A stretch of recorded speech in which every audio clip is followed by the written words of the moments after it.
I'm also quite pleased to have the last slot here, because when we were asked to give a presentation, we were given our topics, and we also offered to talk a little bit about the journals that we edit.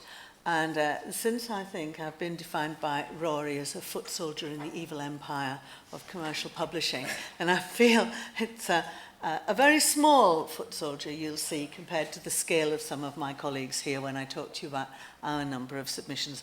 I want to give you another perspective, which is, how this particular journal, established in the days of print journals, is in a certain pragmatic and economic situation, which isn't, if you like, a deliberately ethically chosen position.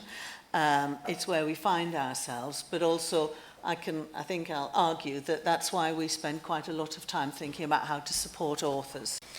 So, what I'm going to do is spend some time talking about a brief history of open learning, which I hope you find informative in terms of what has been talked about so far, and a bit of our present publishing activity. And one of the things we've all discussed here indirectly is the issue of business models and new challenges to how we publish in this field at all, before I get on to the topic of author services, which you asked me to do.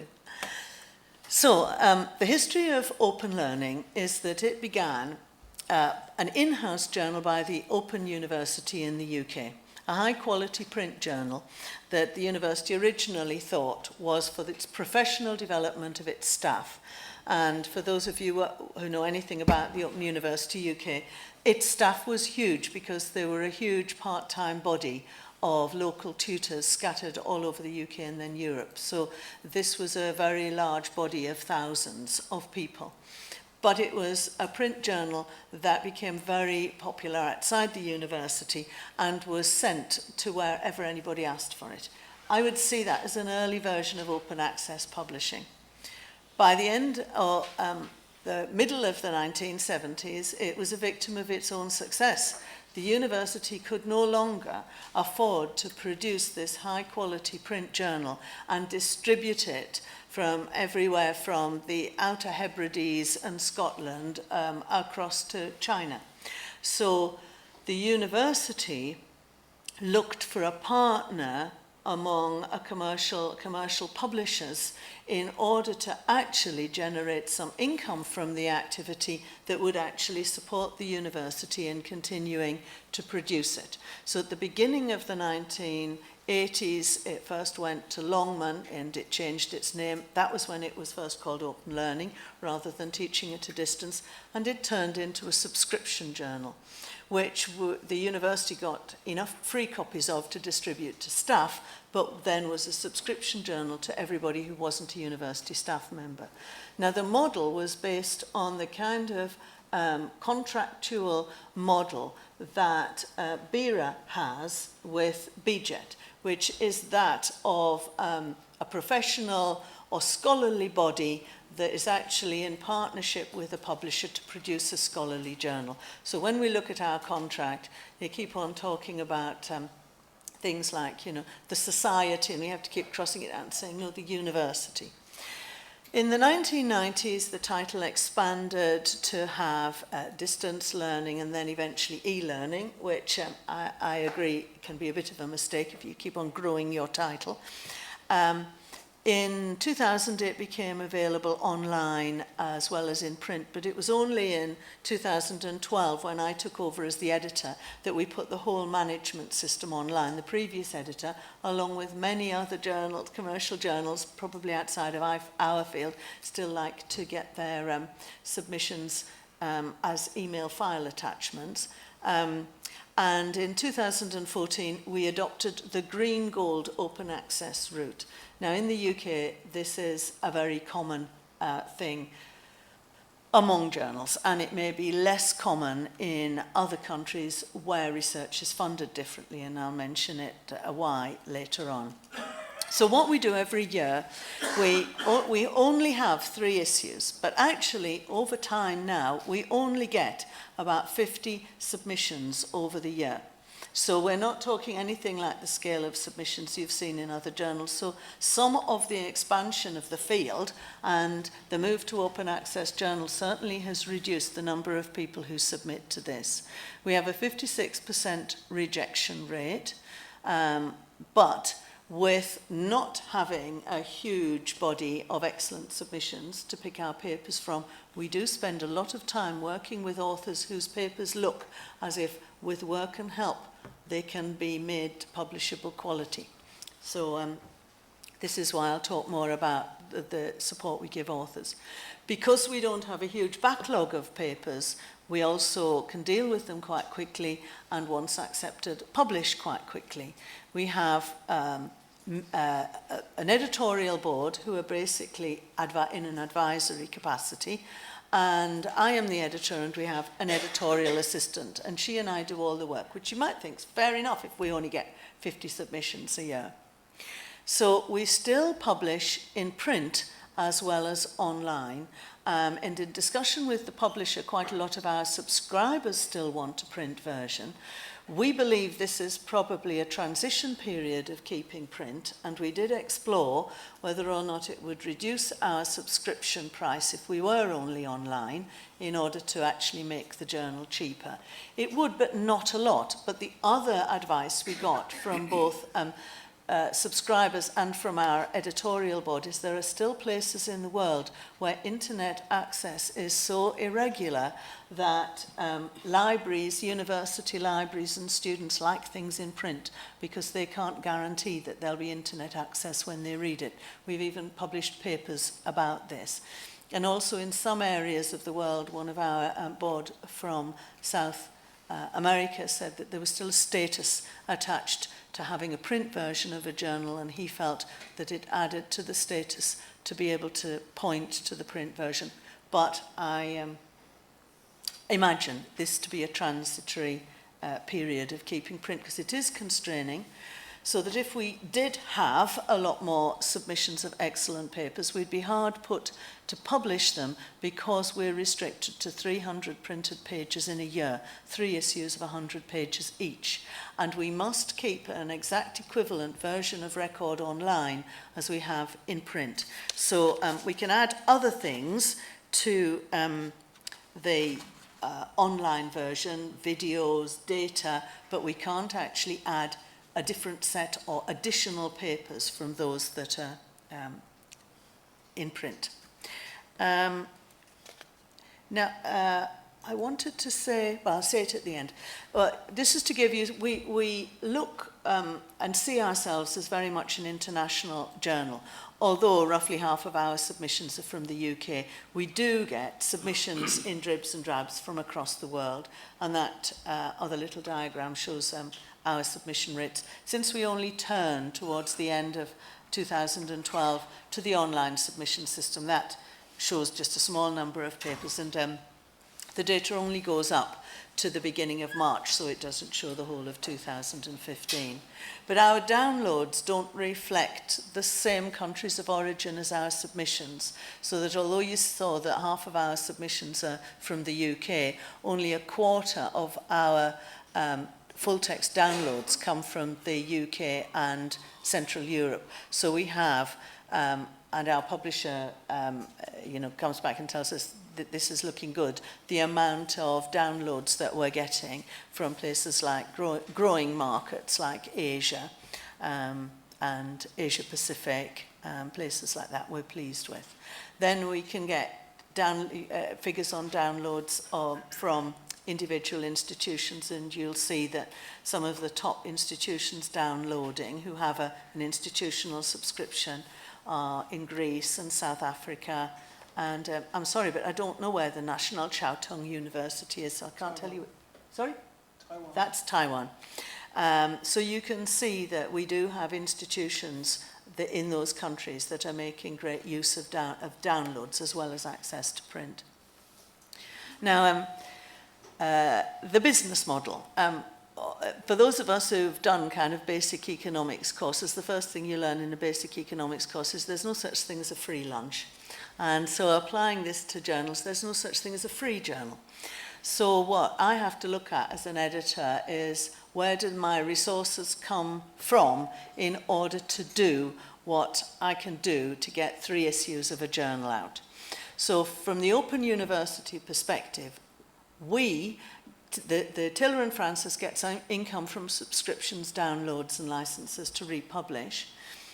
And if papers are gold, then the author pays on publication, but mainly income is not coming from that. That's a very small proportion of activity, probably only about 1 or so each issue.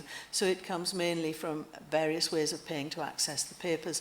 A proportion of that comes back to the university, roughly £17,000, and we use that now. We're giving some of it back so that every issue we can pay for a gold open access that we choose.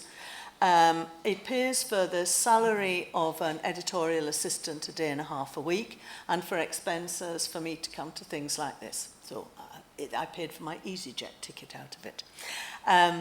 The Open University donates in terms of time, my time, and other universities are donating, as Rory said, all those other related activities, reviewing, editorial board activity, etc. But we are suffering from Rory's kind of campaign, because some past authors and reviewers won't submit to us, they won't review for us, because we're not platinum, i.e. completely free to everybody, much as I would love to be. I don't know where I would get the resources to do this outside of the flow from the publisher. Taylor and Francis use as their part, I don't know about profits, so I'm not going to talk about those, but what they actually use it for, and there's often seems among my colleagues not quite an understanding of what publishers do.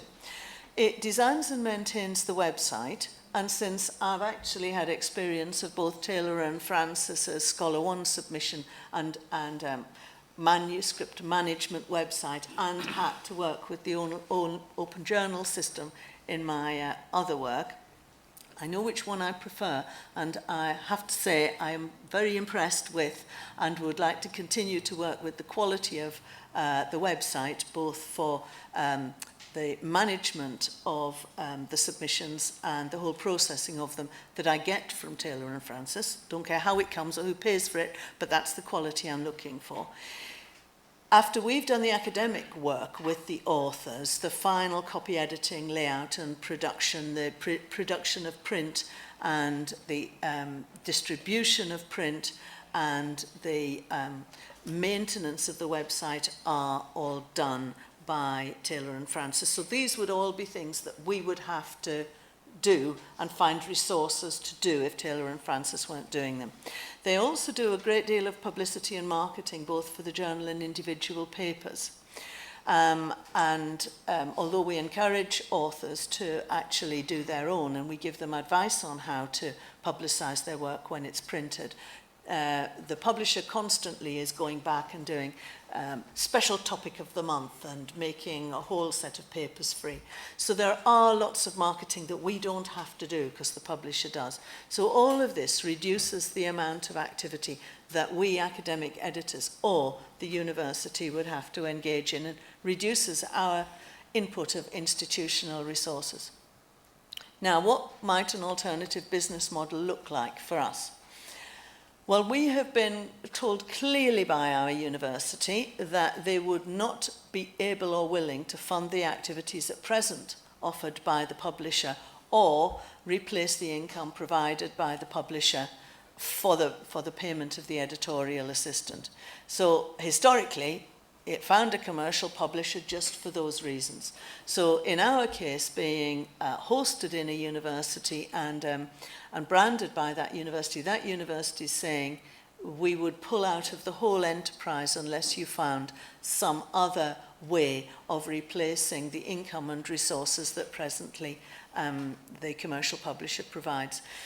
UK universities are hard-pressed to fund the publishing activities of their own staff. So the research councils in the UK are now funding publishing through research grants for research projects, so that researchers are being told there's money in your project to actually fund publishing results of your project, but if you're not in a well-funded project, then somebody else has to find the money to publish it in a gold way.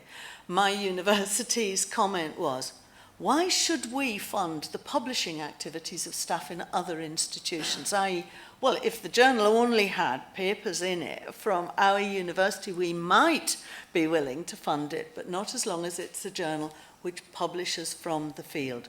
So my interest is in how could we stop being part of Rory's evil empire, but actually look for an alternative source, because we don't actually have the same sources of income as Rory has. For example, the British research funding organisations will not fund journals because they've said we've spent all our publishing money by putting it into all the research bids. So every research bid has a proportion of money in there to publish with. They may not choose to publish with me. So that is our problem at the moment. I did want to just pick up on something that Rory talked about. We actually do give copyright back to the authors. The issue isn't copyright. The issue is actually publication rights. So our publisher never ever owned the copyright for what was published in the journal. Embarrassingly, my university owned it. So the university owned the copyright of all the papers, but the publisher owned the publishing rights. The university never made any money out of the copyright, so I talked them into giving it back to the authors, and the commercial publishers are totally pleased with that, because actually it's not the copyright they make money out of, it's the publication rights. Right, author services. Because, as I said, we're actually a small concern relative to some other people here, we do actually want to have enough good papers to produce 3 significant issues every year. I didn't put any impact measures in. We weren't in the old social science index. We are in Scopus. We are not among the top at all, but we're not quite on the bottom. So we are increasing our impact measures if you look at the Scopus impact rating. But for us, one of the ways to do that, as well as getting better papers submitted, is to, as I said, to help authors submit better papers and work on the papers they've submitted. And I began this in thinking, well, how, if we don't have commercial publishers, do we replace what commercial publishers offer to authors? Because one of the things commercial publishers are now saying is, look, we are growing our authors' support. Authors now have personalized portals where they go in, they can see their reviewing activity, their authoring activity. We offer all these resources online for them. You know, we're offering hosting for their data. We're trying to engage with authors so they see us more than just somebody who prints their papers. Then I thought, it isn't just the publisher who offers support to authors. Actually, in every part of the process of producing the journal, we offer support to authors. One of the things that we find is that we are getting, all of us, more and more papers coming from countries that have no tradition of publishing and writing in English, and not a big tradition of publishing what look like academic journals. So we need to engage very early on with authors. Taylor and Francis, I'm not selling Taylor and Francis, they're just pragmatically the people we publish with. Anybody else gives us a better deal, I'll buy it. Taylor and Francis now have a whole site of services to authors with guidelines on everything from ethics, all these pull-down menus. As somebody said, do authors really value them, and do authors really use them? I would have said, seeing some of the papers that we see, not always, but they're there, and we can point authors to them when we start working with them on a potentially publishable paper. What we find is, from the very beginning, we're actually giving guidance on academic writing, advice on the quality of English, helping people understand the requirements of a particular journal. When we reject a paper, even if I don't let it go for peer review, I just look at it and know it's wrong. I always send back to the author an explanation about why we're not taking it any further, which may be to do with the quality of English, and then I advise about getting an English-speaking editor. It may be to do with the academic writing, etc. Authors need to have a very clear submission process that gathers all the necessary data at the submission point. That's very helpful, so for them and for us, so we don't need to go back to them for various kinds of metadata, for their institutional data. Often we need to help them understand the submission process, so they often don't submit everything they should have done the first time around, and we need to go back and engage with them even at that point of finding we've got partially submitted things. Lots of authors don't understand the peer review process and need to have that talked through. And then the manuscript and production schedules part of producing a journal just seems to be things that academics would rather not know about, so they feel once a paper's accepted, they can go on holiday, even though they've been told they need to be around to check proofs and things like that. So we need to engage with them at all of that. We engage most heavily at the review and decision-making process, and we've talked about this a lot this morning, about quite a lot of what reviewing ends up being is mentoring and advising. So we need a good system that's transparent to everybody. We need to be able to locate appropriate reviewers, and we need to have really good reviewers. And a lot of places and publishers are now offering courses in, training reviewers. One of the things that some of us do is we make sure reviewers always get back all the reviews for any paper they've reviewed, so they can see what other people have done in their reviews and hopefully up their game by comparing what they did to what their colleagues did on the same paper. So we need really high quality reviews to give good feedback to authors, because there are a great many papers, if worked on in the proper way, will be publishable. So those are the papers that we in our journal want to work on and work with the authors. We also have to give clear feedback. So as the editor, I don't just take the reviewer's comments, cut and paste them in and send them back to the author. I look at them, there are often contradictions and different focuses, and I try and guide the author into which bits of the reviewer's comment should they be acting on primarily, things like that. Authors should be able, on the website to see at what point in any process their paper is. So my aim is to send any author that isn't being rejected very clear directive advice about what needs to be done in order to achieve a better go at having their paper accepted at the next stage. I sometimes at that point get queries from authors about what's come up in the review process. But even if I don't, I think in terms of professional activity, those kinds of letters should not come as simply form letters out of a system as an automated response. Actually, I always rewrite them to take account of the author and things like that. So there's a lot of human engagement which is quite resource intensive.